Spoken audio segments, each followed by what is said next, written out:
Students class 6C chapter moral chapter number 10 अभिमान। बसंत ऋतु के दिन थे भूमि पर सभी जगह हरियाली छाई हुई थी। विभिन्न प्रकार के फल फूल के पौधे प्रत्येक स्थान महक रहे थे। सब कुछ बहुत सुंदर प्रतीत हो रहा था। एक छोटी सी पहाड़ी के नीचे गुलाब का पौधा अपने फूलों की महक को फैला रहा था तथा सूरजमुखी का पुष्प सूर्य की ओर मुख करके अपने आप को तरोताजा अनुभव कर रहा था। उन दोनों पुष्पीय पौधों के बीच एक कैक्टस का पौधा बड़ी मंद मुस्कान फैला रहा था। अचानक गुलाब का पौधा अभिमान में भरकर बोला, मैं कितना सुंदर हूँ। और प्रत्येक व्यक्ति मुझे सुनकर प्रसन्नचित्त होता है। मेरे आसपास कितने सारे कटीले पौधे लगे हैं जो मेरी सुंदरता को कम कर रहे हैं और मुझसे निकलने वाली महक को अपने अंदर सोख रहे हैं। तब सूरजमुखी बोला, हे मित्र, कभी भी अपने आप पर घमंड नहीं करना चाहिए। भगवान ने प्रत्येक वस्तु पक्षी पशु प्राणी को अपने एक उद्देश्य के साथ बनाया है। इस संसार में जितना तुम्हारा महत्व है उतना ही महत्व अन्य वस्तुओं का भी है। जिस प्रकार एक गुलाब अपनी महक से हर स्थान को महका देता है, उसी प्रकार देवदार के एक वृक्ष को बहुत दूर से ही देखकर मनुष्य उसकी सुंदरता को निहारता रहता है। इसी प्रकार कैक्टस के पौधों का भी अपना अलग स्थान है जिसकी सुंदरता अपना अलग महत्व रखती है। आजकल कैक्टस के पौधों को अपनी सुंदरता और उनके औषधीय गुणों के कारण प्रत्येक घर विद्यालयों में उगाया जाता है।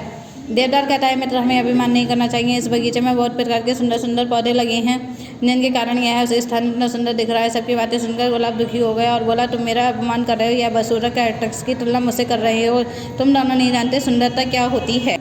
दोनों पौधे आपस में समझ गए कि अधिक घमंडी होने के कारण गुलाब को उनकी बात समझ नहीं आ रही।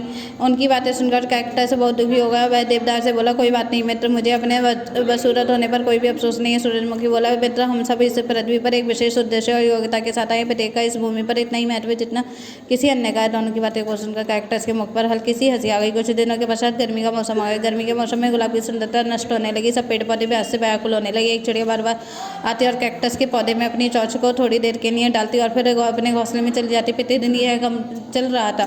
एक दिन गुलाब ने देवदार से पूछा, यह चिड़िया क्या कर रही है। देवदार बोला, यह कैक्टस से पानी पी रही है। यह प्रत्येक दिन अपनी प्यास बुझाने आती। गुलाब ने पूछा, कैक्टस में जल कहाँ से आ गया। सूर्य इतना ज़्यादा चमक रहा है कि मेरा प्यास के कारण दम निकला जा रहा है। देवदार बोला, कैक्टस में ऐसी कोशिकाएं होती है जिनमें जल संचित रहता है।